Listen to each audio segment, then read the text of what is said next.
So I'm David, my colleague Damian. And despite the really fancy title, what we've come here today is give you a story of how we moved away from the old way of configuring networks in the CLI, manual copy and paste, which are very error prone, and how we've managed to move to an area which is much more comfortable for us, where we don't have any regressions or any more high reliability for a very demanding trading environment, and how things are much better for us as a result.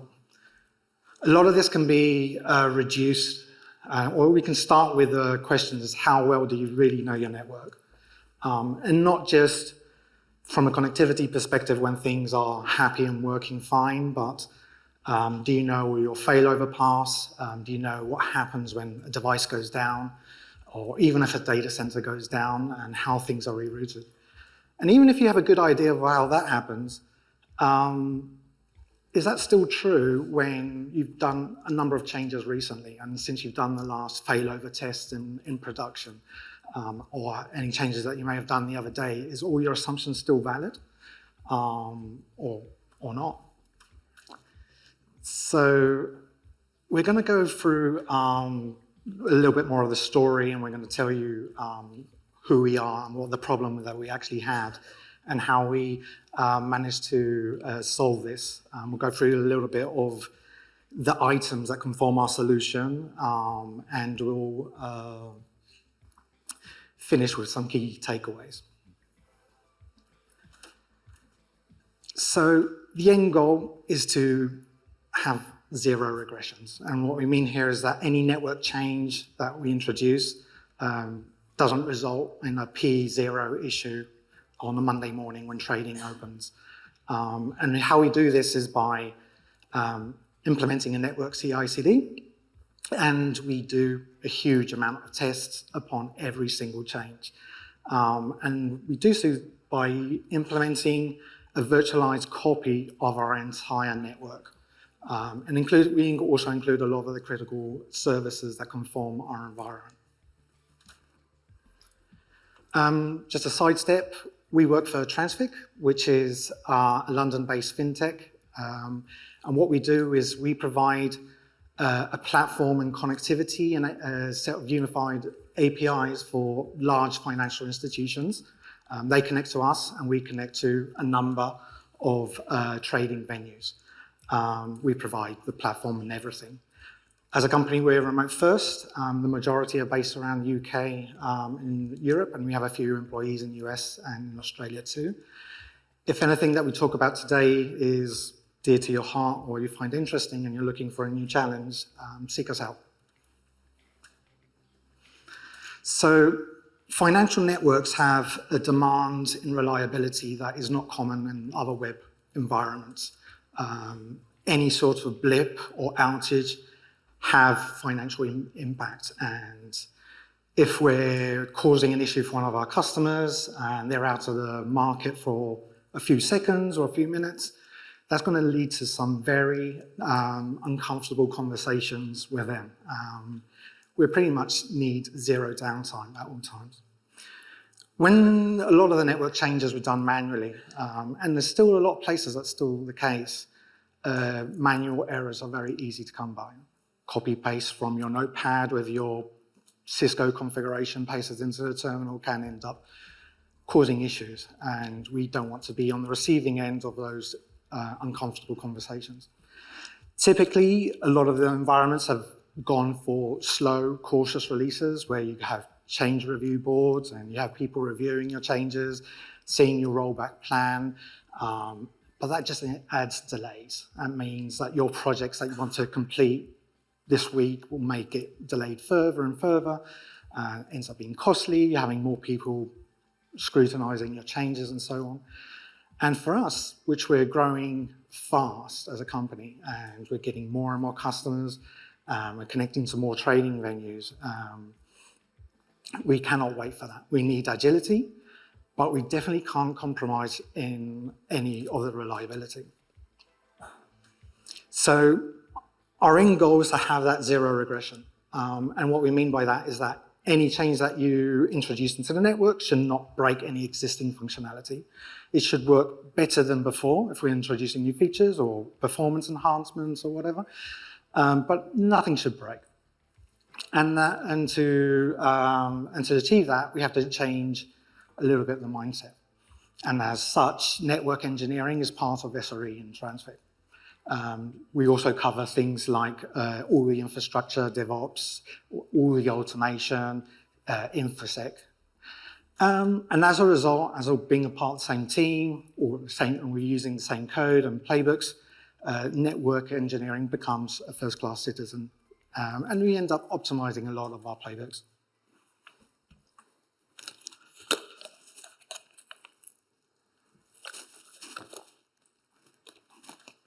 So all our network configuration is stored in Git in the repository, and any new features are delivered as a code change, like any other piece of software. All our code is typically either static files or a number of YAML and Ginger templates and a bit of Python that ends up getting rendered to device-compatible configuration and then pushed to the device using Ansible Terraform. Nothing amazing there. But what we do is make sure that every single change gets tested in this full lab environment to ensure that the new features that we're implementing work as we expect, and that all the existing features and all the existing connectivity flows from our customers will carry on working when that gets pushed out. We can even go to the case of creating the test first, where it fails for a new feature, implement the change, and then see our changes go green, and therefore we're happy to push that out. What we do is we test a number of development branches that we're currently running on, where we're testing out the different network changes every day, and we build a full virtualized environment. We have a CI/CD pipeline that orchestrates all of this. It brings up the different lab environments, and it starts running a number of tests. These tests implement what user and our customer traffic is, and also the critical services that our services rely on, so things like DNS or all our monitoring stack and so on. And to make sure that we don't lose any of the context, we emulate the entire network and all the critical infrastructure. It is an exact mirror of production, so what we know, the same flows are flowing through the same virtualized routers and so on in production than in the lab. We also do the deployment from scratch, like if we were building the entire service from zero, and also from the current network state. So we can catch any interim issues that may happen when we're changing from one configuration to the other. And one important thing is that we include all our monitoring and observability stack in this virtualized environment, so we can go along and check if there's any alerts with a new configuration that we may have not caught. And I'll pass on to Damian to go into a little bit more detail on this environment. Thank you, David. So I'll start my part explaining the pipeline which builds the virtual environment. So the first stage is to bring up the NetEnv launch stage is to bring up all VMs and interconnect them based on the topology with the provided topology, which represents the production network. Then the next stage is the stub stage, and that stage acts as a stand-in for the outside world. So we stop things like internet, external routers, our internal machines, and this is important because we want to have one instance of each environment, server environment type, to save resources. And the stub stage is also responsible for spinning up deployment server. So that deployment server will be used to provision the network, the TransFICC devices in the virtual environment. By using that deployment server, we make sure that we use the same playbooks, scripts, in the same way as we do in production. So at this point, we have the virtual world built, and we can proceed to configure the TransFICC network. So we need to start with the out-of-band network. Once this is done, we have the management access, so we can proceed to the next stage where we build our infra network. And when that stage is finished, we have the inbound management as well. So we can carry on to the nodes, provisioning the nodes in the next stage. And the last stage is to run acceptance tests. That pipeline runs every day and on multiple servers, so we have like multiple environments spun up at the same time. And what that pipeline actually gives us is that any misconfiguration is caught immediately long before it reaches production. We no longer rely on manual reviews. We run a lot of tests. Currently it's 27,000 of tests, and the number is still growing. And we don't only do the happy path, we also test we introduce failures. So we introduce failures like links going down, servers being offline, or even entire data center being removed from the topology. And also any prior incident that we hit in production is coded as a test. So the issue should never reappear unnoticed. It also gives us a safe place to verify new technologies, new upgrades, new designs, or other different vendors. We can drop them into the lab, and then we can run the full test suite, and then we know how our application will behave. And finally, only commits that are green, which means the commits that pass the full test suite are ever pushed to production, and that gives us confidence that then we can release the code frequently. So now I will talk a little bit about how we define the tests. And there are two ways we do them. So the first method is to use high-level expressions, or what we call them internally connectivity policies. And they describe basically the intent. So a policy, for example, may look like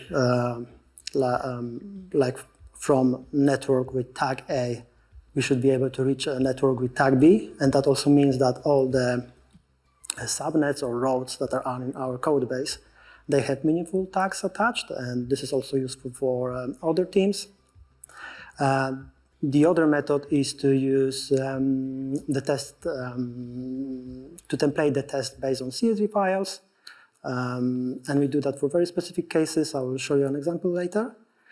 And to sum up, this means that as soon as we update the policy or create a new one, the test is automatically created for us, so we don't forget to add it. And it also helps us to adhere to test-driven development, which I really like, because I can create the test first, I can see how it fails, and then I can work on the configuration to fix it. This is high-level view of our test structure, and it's actually a directory structure. The first top directory general test is for the scenario where there is no failure introduced. Every other directory is actually different failure scenarios. Inside each directory, we will have the same set, almost the same set of tests, and they are actually symlinks. So by this, we make sure that the same flows will continue to work under different failure conditions. And the test that we run can be from simple, like an end-to-end ping to open port test, to something more complex like subscribing to multicast channel. We also do some internal related tests, like whether we can query our infra devices via SNMP, whether we can SSH to them, or we also verify the MTU across our network, and that one is actually particularly interesting because that test was added after a real incident, and there will be a slide later in the presentation to explain how the solution we built helped us to handle production incidents. And all tests can be tagged. So for faster feedback, we can just run the subset of tests without waiting for the full test suite to complete. And the whole test pipeline run in sequence. So we introduce the first failure is introduced, the tests are run, and once the tests are completed, we then proceed to the next scenario. And this is how those tests, running the test looks like in the terminal. And probably some of you can see that this is a robot framework plus Pabot. So it gives us like a clear view of the test which passed or failed. And robot also produces a detailed HTML log and report files, which we also usually use where we see when there is an issue. And I will show you a few examples later. And okay, so now some of you may think how we do those disruptive tests if we have like hundreds of links and many devices. All the links and devices, they have like attributes and tags in the topology files. Now we can use those tags and attributes to shut down multiple links at the same time. They are the links, or we group them so they are in the same of the same type, but they are independent, so we can shut them down at the same time. And now I'll be showing you a few hypothetical network diagrams to help you visualize how we do those tests. So first we run the test when there is no failure introduced, and that's our baseline. Then and if all is good, we'll proceed to the next failure scenario, where we shut down all primary external links for all primary sites. If all good, we'll continue to the next stage, and this will be where we shut down all external primary links for all external sites. We'll repeat the same test, but for the secondary external site. So again, primary link, secondary link. We also do, the last links that we test are for our data center interconnections, and also for also the internal links, which are for connecting our nodes, switches, firewalls, and load balancers. They are not included in this diagram.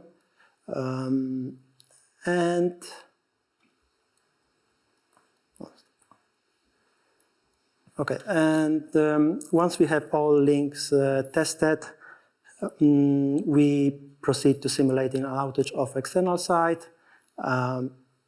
So as I said, each link in our topology has like attributes, so we can pick all links which have their site attributes set to primary, and that will be to simulate an outage of the external site.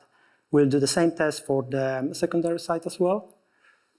And there is also a separate scenario for running failure scenario for our internal infra devices, primary, secondary switches, firewalls, load balancers. And also the last failure scenario is for TransFICC data centers.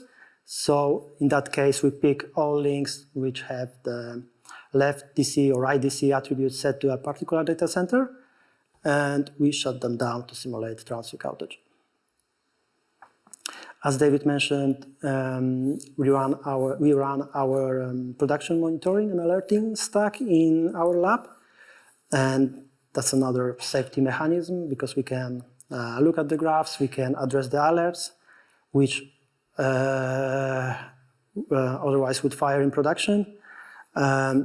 And the same type of graphs which we have in production, they also work in our lab. And here are two examples where the interface state goes down and up, or the number of BGP routes being advertised changed. And this is for when we run the acceptance test. we run those automated tests, which is great, but another huge benefit of this is that it allows us to keep track of our known weak spots and gaps, and we do that by maintaining a single YAML file where we keep all the test exceptions. An exception can be, for example, where customer there is no redundant link, or when the redundant link happens to be terminated at the same site as the primary one. But it also catches things like if the customer is not advertising the same routes over the backup circuit. So yeah, this gives us a huge visibility. Both the engineering and the business side can open that file, we can notify them with that file, and at any time they can look and see where the risks are, and which give us, help us to prioritize the remediation work. It creates the accountability because the risks aren't hidden, they are acknowledged and tracked. So I think this is really powerful. And I also wanted to, so now I wanted to talk about how we actually built NetEnv. So NetEnv was created as the creation of NetEnv was a natural outcome of needing to test everything in an automated way. As our network kept growing, we hosted on powerful servers, and basically NetEnv became the backbone for our CI/CD pipeline.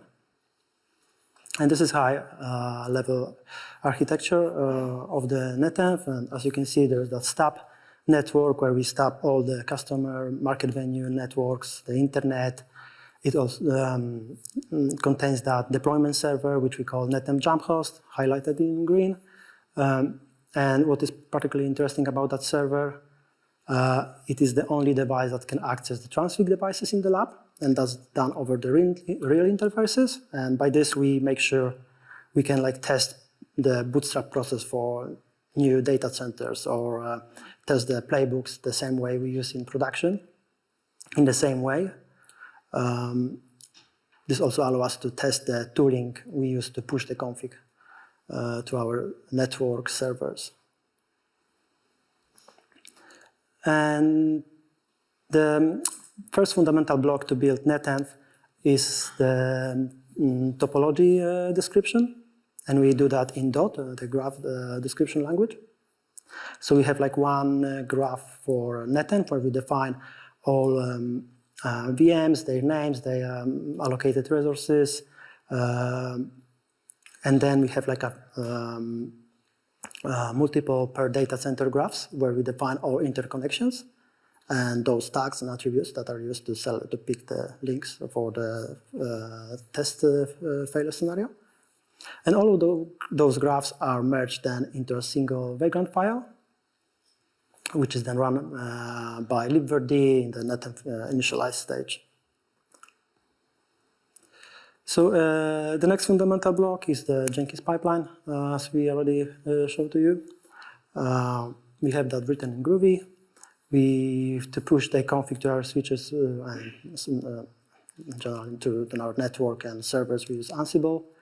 And we call Ansible from using bash wrapper functions, either directly against our TransFICC devices or via NetEnv jump host, as you can see. What is interesting is that we use two custom inventory plugins, and the reason for that is that we need to look at NetEnv from two different perspectives. So one is from the hypervisor perspective, where we can access all devices, including the stub devices, which we don't have access in the real world, our customer routers and more. And the other view is the view from the NetEnv jump host. The NetEnv jump host doesn't really know it's not really aware it's running in the lab. It can only see the TransFICC devices. Exactly the same way our laptop or deployment agent do. I also wanted to spend a minute on listing the tools we use to deploy NetEnv, and also to say that we are really thankful to the owners and contributors of all those projects. So we use Patch Manager to synchronize our racks and cabling with the code repository. We use topology converter to convert those data center topologies into background file. We use Jenkins for orchestration, Vagrant to run the lab, and libvirt. Ansible, as I already mentioned. We use traffic control to inject latency for our WAN links in the lab. We use a lot of robot framework. It drives the test, simulate failures, and much more, and all of that lives in Git. So I also wanted to talk about how we do branching and schedule deployments. So for like a daily work, we work directly on the master branch. And the branches are reserved for bigger changes, or when we want to evaluate new features or upgrades without affecting the main line. We also maintain a special production branch which points to the last successful run of the full test suite. And we schedule the changes, releases for weekends, because most of our systems they run 24/5. And they run across 3 continents, so weekends give us a cleanest window. And when we do push the config, it involves minimal manual work. The work is basically reduced to check if all pipeline jobs completed successfully and if there are no alerts raised. So I mentioned when I listed all tests we ran, I mentioned about the MTU test that was added after we had an issue in production. So now I will be using this example to show you how the solution we built help us to handle production issues much better. So in this case, we had a failover to our backup tunnels one day, and it worked perfectly because it was tested. But some of our customers started noticing issues with new TLS sessions. And after some digging, we found out that the TLS handshake packets were fragmented. And that was caused by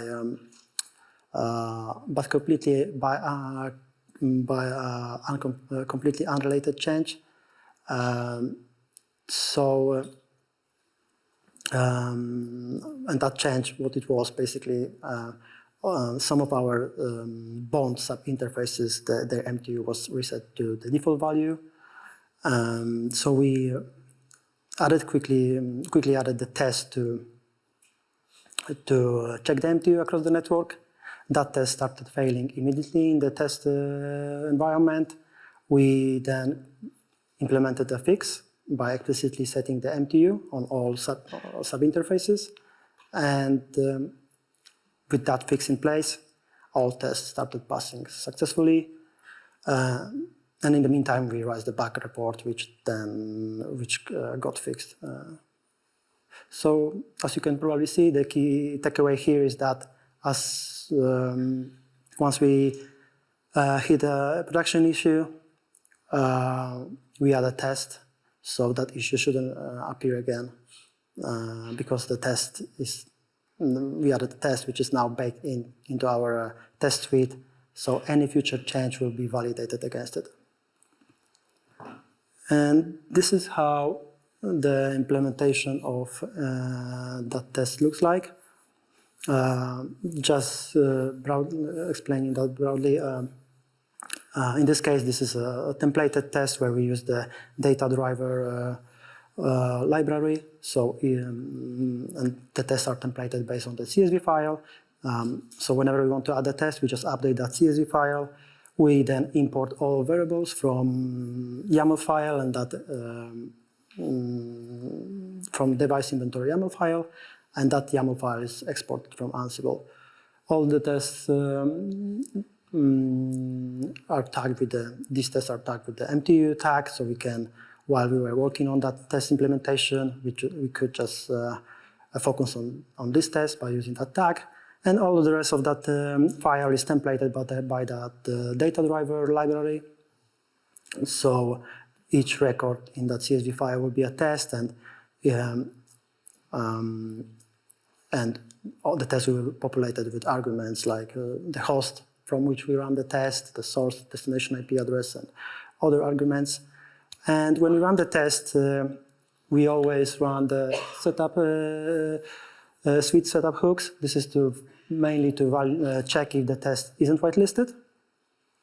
Then if it's not whitelisted, we log into the device and run the test. And what that test is under the hood is iperf with some flags set, like don't fragment in an appropriate TCP window size set as well. And this is that robot report file, which is produced at the end of each test run.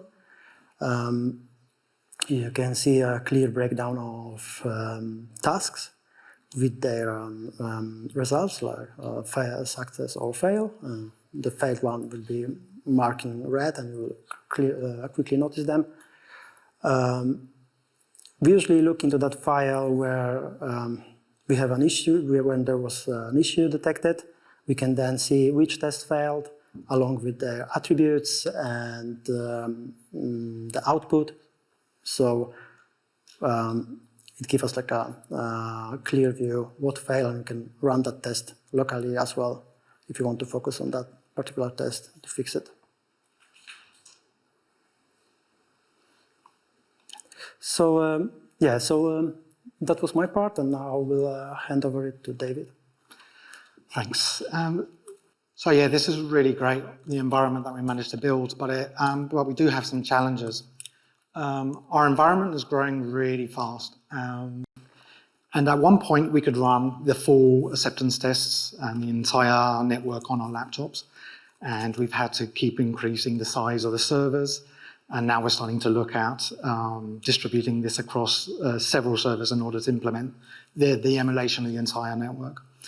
We've been careful with the memory allocation with the different VMs, just making sure it's got enough memory and not more than what is entirely needed, and all the stubbing mechanisms that we've used before. And things like, if you've got N hosts behind a load balancer, you only need a couple to test the failover mechanisms working. You don't need to implement all the rest or emulate the rest. As I mentioned, we're looking at vertical larger servers or horizontal split the load across several servers, each implementing or emulating part of the global network that we have. And we also have smaller topologies that we use for feature development. So we can just quickly implement the feature, run a small amount of tests, make sure it all works, and then push it to the larger environment and do the full test then. One of the other issues that we're having is that not all vendors, or some vendors are better than others at producing a high quality virtual edition. Some have licensing issues, some have features that are missing, and we have to keep that in mind when we're selecting a new vendor that we want to put into the network, because compatibility with our test bed is absolutely crucial. And one thing that we also have to keep in mind in that sense is physical hardware often has features in ASICs or in FPGAs that some vendors don't implement in software in the virtual edition. And that's something that we have to keep in the back of our mind or run manual tests in that scenario. Things that we want to carry on doing is running more tests in production. One of the things that we do exactly is to do post-deployment tests. So the idea is to run a set of connectivity tests before the deployment, do the deployment, run the same connectivity test afterwards, and check those 2 snapshots to make sure that things are working as expected. The horizontal scaling is something that we're looking at, dividing it by continent possibly, or different zones. And there's more synchronization we want to do with Patch Manager that keeps the cable across racks and synchronize it with the rest of the topology files that we have. The key takeaway that we have is that we have huge amount of confidence. So gone are the mornings that we're dreading on Monday morning tradings opening, and that config change we made on the Saturday has broken something and we're going to have a screaming customer. That is no longer there. There's less stress, less anxiety, and we have full confidence in the environment. And to be honest, we really have very few incidents. By implementing all the test bed on a daily basis, our playbooks are primed to rebuild an entire data center as needed, or new data centers that we're spinning up. The environment also allows us to prototype changes. We can rip out entire vendors in our network and then use a new one in the same test bed, or change routing protocols, or do any funky, crazy idea that you have with no effect on production. And if it's all green, we can actually push it. It's going to be fine.